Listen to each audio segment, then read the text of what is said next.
আসসালামু আলাইকুম, ঈদ মুবারক। এই যে আমার হাতের মেহেদির কালারটা দেখো কি সুন্দর আসছে। আর আমি একটা হচ্ছে এটা ঈদের ড্রেস না, আমার নর্মাল একটা কটন ড্রেস পরছি। আর এদিকে হচ্ছে মাংস বসায় দিচ্ছি। এই যে রান্না হইতেছে, দেখে এই যে রান্না করতেছি, ব্যাগের মধ্যে বসাই দিচ্ছি। আর এদিকে চার পানি বসাইছি। আর এখানে যে রোস্ট করছি বাসার মধ্যে, মাংস নিয়ে ক্যাওস চলতেছে অ্যাজ ইউজুয়াল কোরবানির দিনে যা হয়। তো আমি চা খাবো, প্রচুর মাথা ব্যথা করতেছে আজকে।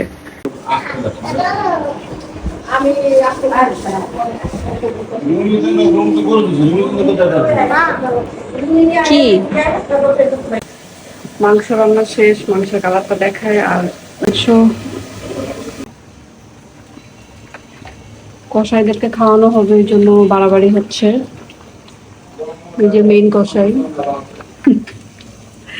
আর আমি এখন রান্না করব পোলাও। পোলাওয়ের জন্য যে 3 কেজি চাল ধুয়ে রাখছি। রান্নাঘরের অবস্থা খুবই খারাপ, কাজের ভালো আসা নাই।